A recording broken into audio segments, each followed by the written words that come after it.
Muy bien, continuamos con la clase, el libro de Mateo número 23 en adelante. Hemos quedado con un recorrido y nos ha faltado tiempo el sábado pasado de poder concluir la segunda parte de lo que vendría a ser Mateo 23.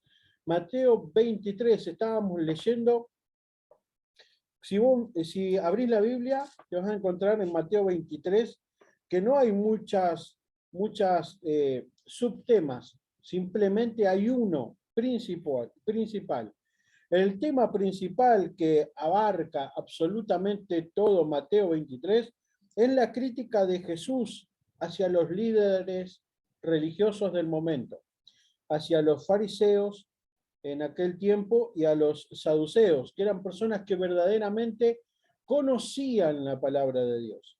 Entonces Jesús hace una crítica muy particular, una crítica muy espontánea, pero a su vez una crítica muy fuerte. El Señor decide ir con los tapones de punta. Ahora, ¿por qué decide esto Jesús? Recuerden qué semana estaba transcurriendo. Desde el Mateo 21, la entrada gloriosa a Jerusalén, nos vamos a encontrar con la última semana de Jesús aquí en la tierra, con la Semana Santa, conocida como la Semana Santa. Entonces, nos vamos a encontrar a un Jesús interesadísimo en arrebatarle almas al enemigo para que puedan llegar a ser salvos.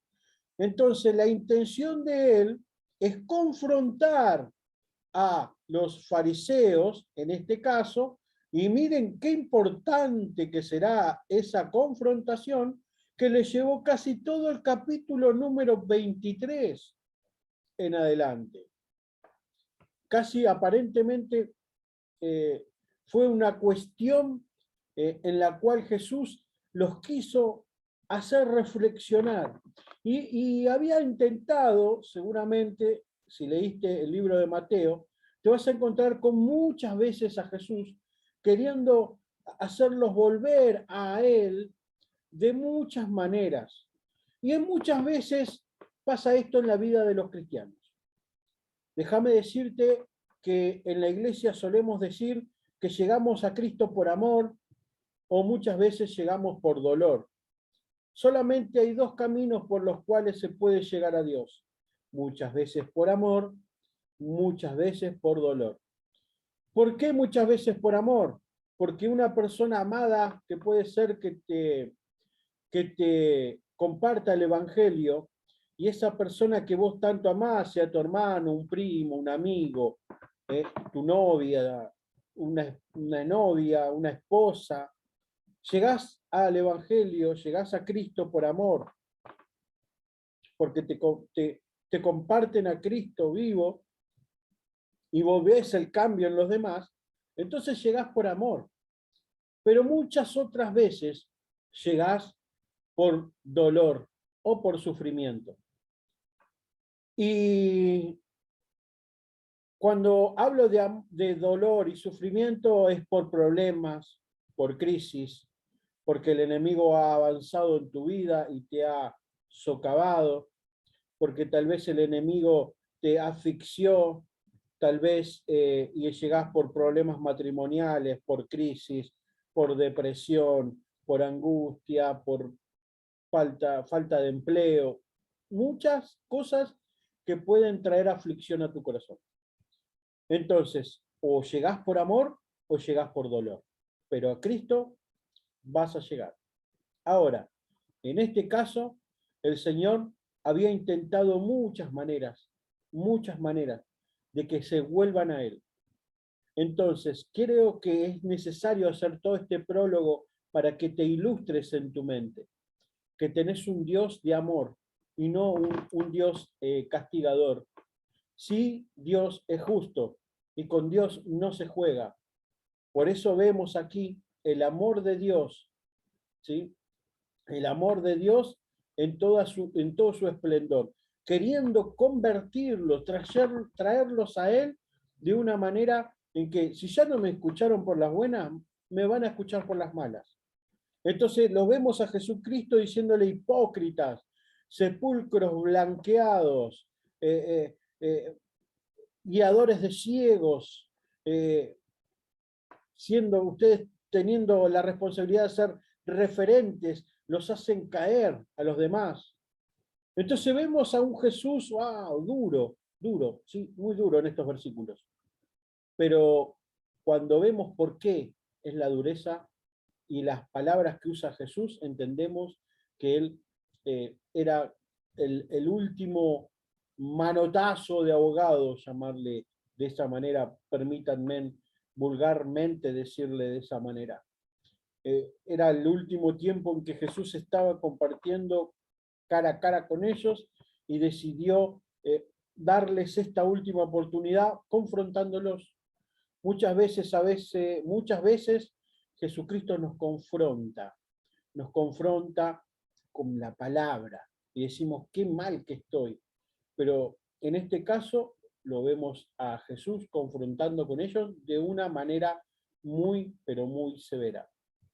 Vamos a entrar en el tema. Hasta aquí habíamos llegado la clase anterior con Mateo del 1, 23 del 1 al 12, que habíamos encontrado muchas cosas y hemos aprendido dos cosas, dos puntos, y hago mención solamente a la clase anterior. No hacer las cosas para Dios, intentando que nos vean los demás, o sea, que no nos vean los hombres, ¿sí? Y el segundo punto que habíamos remarcado era no andar detrás de las posesiones terrenales, descuidando la intimidad con Dios, porque estos fariseos habían descuidado de tal manera la intimidad con Dios que habían endurecido su corazón. Entonces, una alerta para nosotros, los hijos de Dios. Ahora, sigamos. Mateo 23, del 13 al 28. Jesús acusa a los fariseos. Palabras fuertes de Jesús en estos versículos. Hay palabras fuertes de Jesús en estos versículos. Pero ya está próxima a la cruz. Es necesario que les esté sacando una radiografía personal que les hace a los fariseos. Les está dando la última oportunidad de que se arrepienten, ¿sí? Desnudarlos, demostrando lo que tenían dentro, ¿sí? Y que trataban de disimular, porque los fariseos en lo que estaban tratando de disimular ser lo que no eran. Jesús, punto por punto, decide demostrar sus errores. Vamos a analizar algunos puntos de los cuales el Señor les hacía hincapié. Primer punto, le llama ciego guía de ciegos. Ellos eran los referentes y los que debían guiar a los que estaban en el templo. Los discípulos, al ver sus acciones, terminaban de ser peores. Ahora, le llama ciegos guía de ciegos. Jesús estaba haciendo referencia a que ellos tenían una posición espiritual, la cual deberían haber sido de ejemplo para los demás, y de esa manera ellos eran una cosa dentro del templo, pero fuera del templo eran una cosa tan diferente que los seguidores de ellos lo veían y decían, wow, si es así Dios, prefiero quedarme, ¿sí?, apartado de Dios en el pecado, porque si estos siendo referentes hacen lo que hacen, mamá, prefiero seguir pecando. Entonces, ¿qué provocaba esto en los seguidores de Cristo? O supuestos seguidores de Cristo, no eran seguidores de Cristo, sino que eran conocedores de la ley, seguidores de lo que vendría a ser el pueblo, el conocimiento de Dios para aquel tiempo, que eran los representantes, los fariseos, terminaban negando a Dios, y por eso Jesucristo les llama ciegos guiadores de ciegos. Un ciego, imposible que pueda hacer guiar a alguien para que camine detrás de él, porque carece de la vista. Primer punto. Segundo punto, devoraban las casas de las viudas. ¿sí? Es que ellos estaban más interesados en lo que ofrendaban estas personas en necesidad que en la necesidad espiritual de los que venían a buscar de Dios. Les llaman devoradores de casa de viudas. En aquel tiempo la ley decía que cuando se acercaba una viuda o un huérfano, aquellos fariseos y sacerdotes, esa casta noble de nobleza, aquella casta que formaba esa parte de la cúpula en lo que vendrían a ser los levitas, en el pueblo de Dios, aquel grupo selecto que administraba las cosas de Dios, los sacerdotes de Dios, debían cuidar a las viudas y debían cuidar a los huérfanos. Sin embargo, ellos se aprovechaban de estas cosas, ¿sí?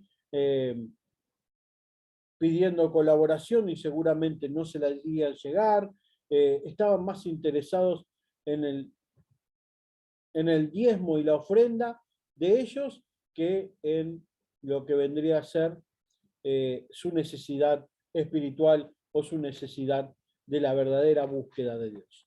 Tercer punto, también les reclama que diezmaban, ¿sí? Hasta lo más pequeño, pero su corazón estaba lejos de Dios, olvidando la bondad, la misericordia y todos los atributos que traen o que deberían tener los seguidores del Señor.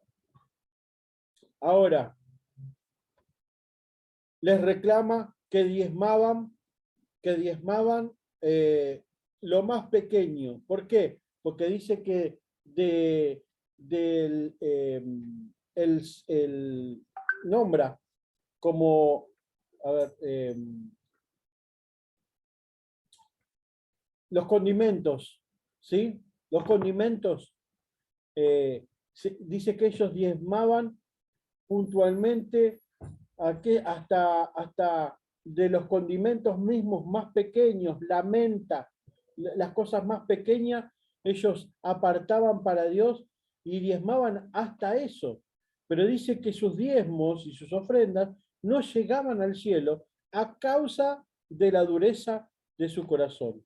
¿Sí? Eso es porque ellos diezmaban, cumplían con una ley que era la de diezmar y ofrendar, pero no tenían misericordia, no eran dignos, no eran bondadosos, no tenían misericordia. Entonces, esto provocaba una confrontación entre, no eran espirituales, solo simulaban serlo. También va en contra de los juramentos que ellos hacían por elementos sobre el altar. O sea, la ofrenda que estaba sobre el altar y no al altar en sí, al oro que estaba en el templo y no en el templo en sí. O sea, al no cumplir el juramento, se hacían deudor del juramento, pero por eso ellos proclamaban esos juramentos, ya que si las personas juraban por el templo o por el altar, si estas personas juraban por el templo o por el altar, esto no significaba nada.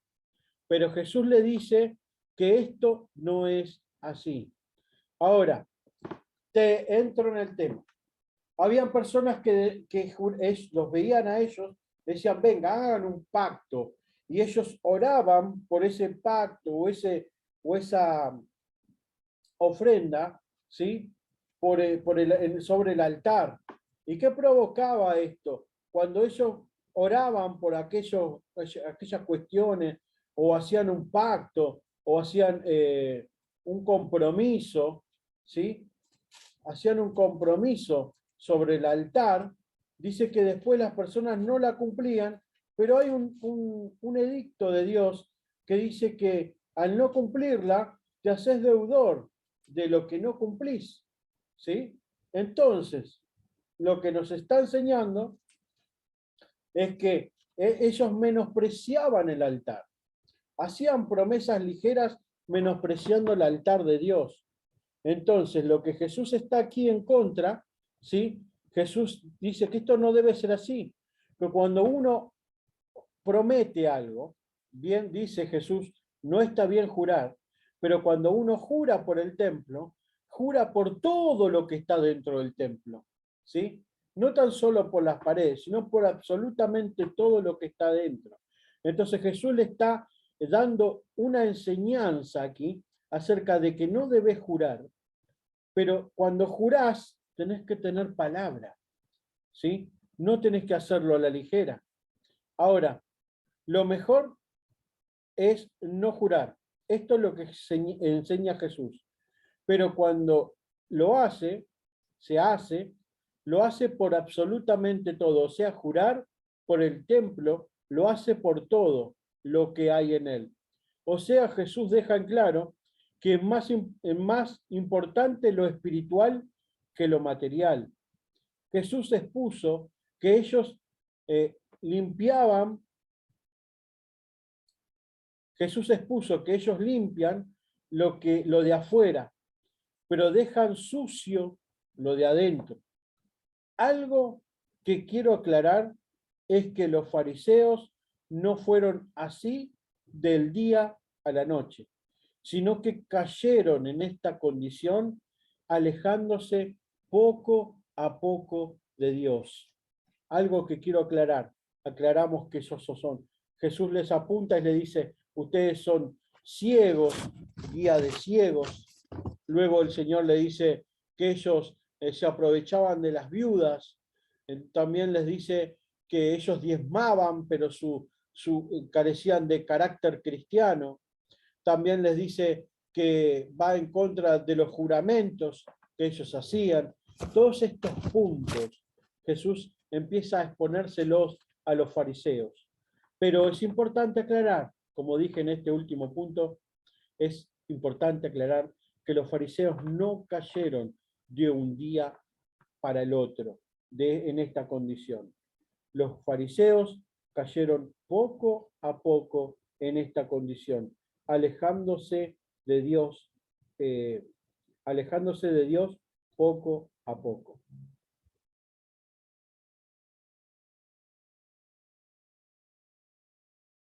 Un segundo.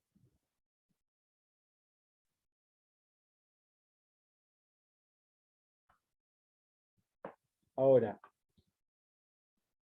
hay un texto que de la palabra de Dios que dice que uno se desliza.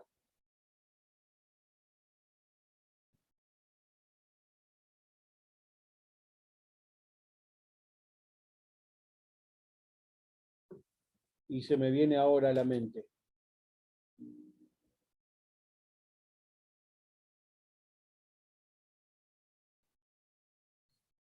Hay un texto que habla de que no nosotros, en cuanto a mis pies, estuvieron punto a punto de tropezar, casi resbalaron mis pasos. Bueno, no me recuerdo ahora el texto, luego lo voy a buscar con más detenimiento y se los voy a pasar. Tiene que ver con, si no mal recuerdo, está en las cartas paulinas. Sí, Paulo, el apóstol Pablo tiene muchas enseñanzas acerca de esto. ¿Sí? Entonces, no caemos en el pecado de un día para el otro.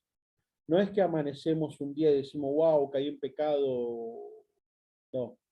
¿Cómo se cae en pecado? ¿Cómo un cristiano de ley, cómo alguien que conoció a Cristo verdaderamente cae en pecado o se olvida o engaña a su esposa, adultera, eh, no sé, cae en pecado? ¿Cómo caes?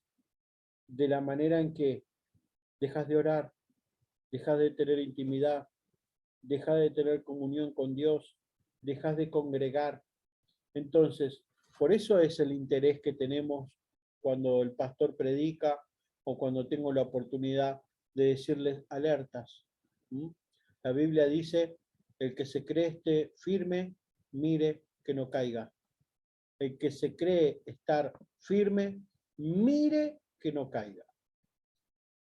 Si crees que estás firme, tranquilo, tené cuidado en no deslizarte y en no caerte, porque es muy peligroso.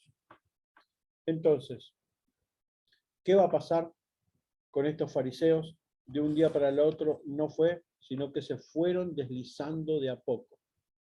Ahora, miren, tengo acá Mateo 23, del 29 al 36. Jesús les hace mención a que ellos, si estarían vivos cuando mataban a los profetas, también hubiesen hecho estos actos. Y les anuncia que les enviará profeta y ellos los ejecutaron. Ahí habla de los discípulos, ¿sí? Está profetizando el Señor. Ellos echarán mano para matarlos.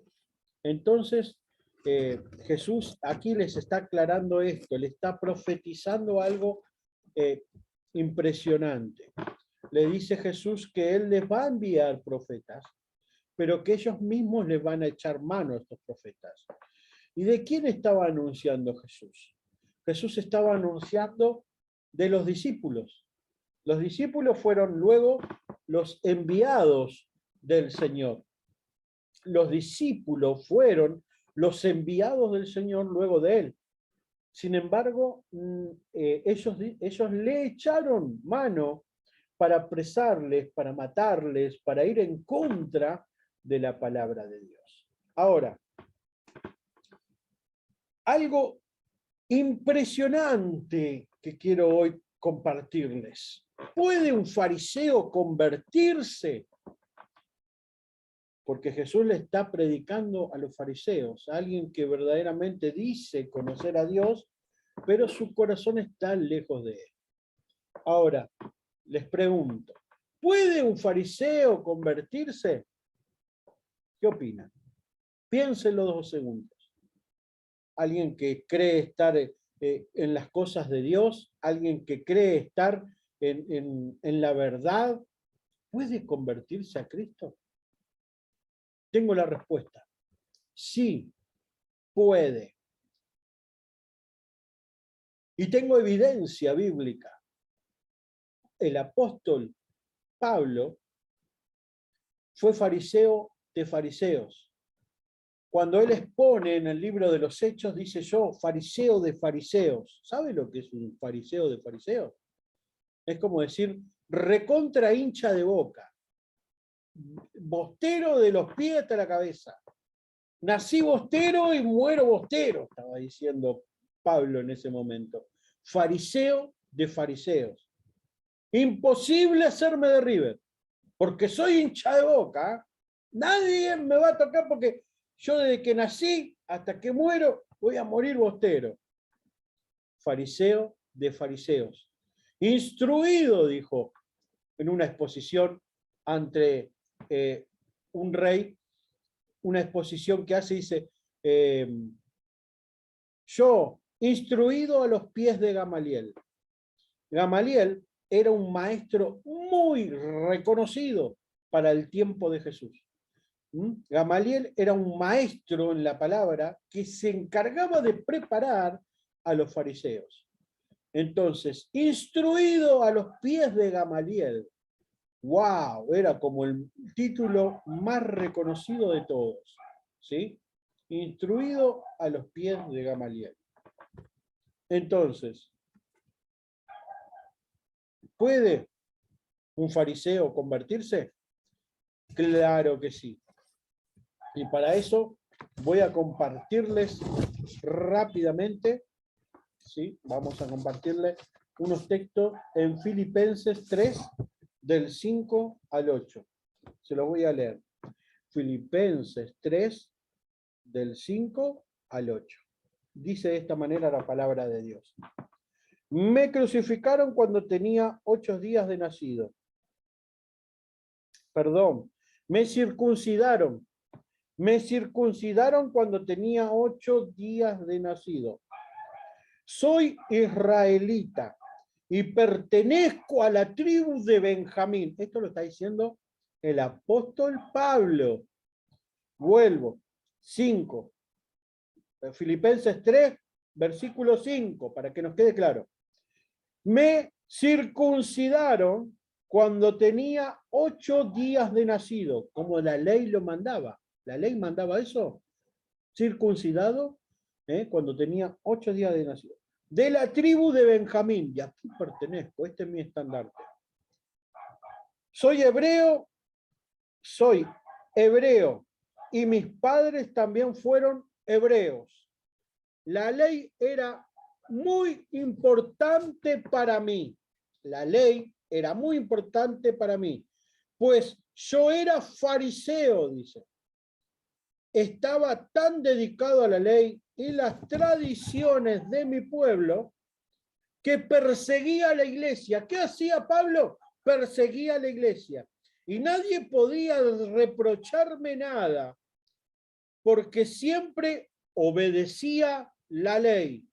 Yo creía que lo que estaba haciendo estaba bien. Y yo perseguía a la iglesia, dice Pablo. En esa época pensaba que todo eso era muy valioso, pero gracias a Cristo ahora sé que eso no tiene ningún valor. Él estaba convencido que estaba haciendo bien.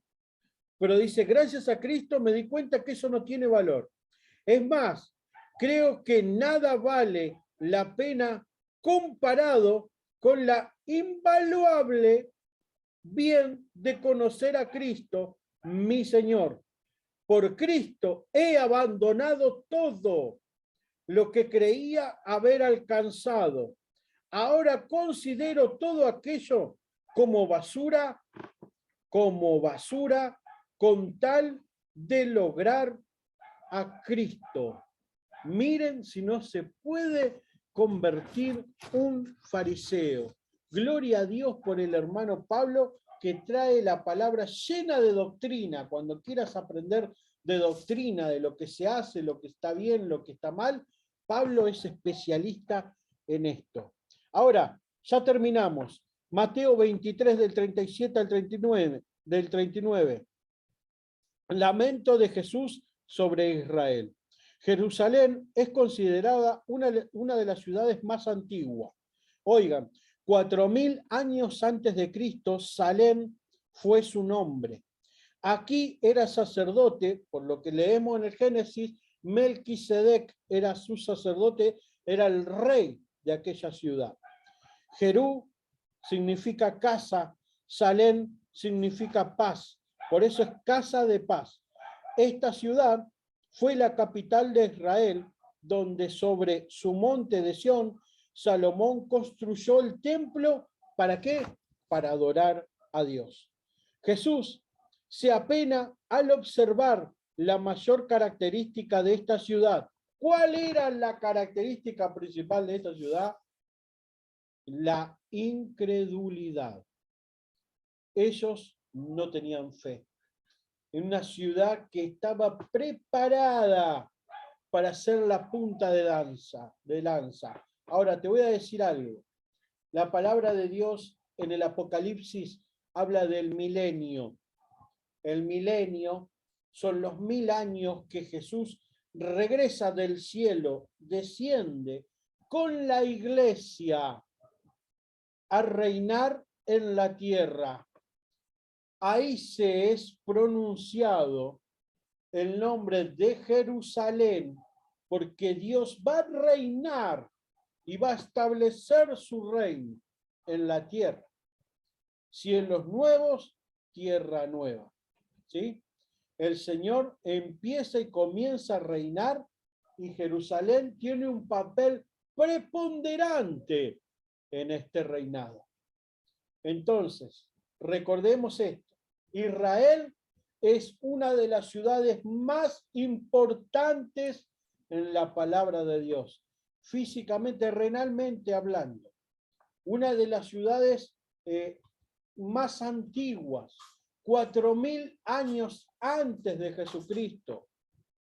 El libro de Génesis menciona a un sacerdote, Melquisedec, al cual se le ofrenda, se le dan los diezmos cuando comienzan a diezmar, ¿sí? A Melquisedec, el sacerdote. Pero no tan solo Melquisedec era sacerdote, estoy haciendo un remember de lo que acabo de decir, no era tan solo sacerdote, sino que era rey de Jerusalén, en aquel tiempo llamada Salem, la ciudad de Salem. ¿Sí? Ahora, como es conocido, Salem significa paz y Jerú significa casa. Casa de paz significa Jerusalén. Los relatos bíblicos en Mateo 23 del 37 al 39 encontramos a un Jesús mirando a esa ciudad y remarcando su máxima característica. ¿Cuál era? Su incredulidad.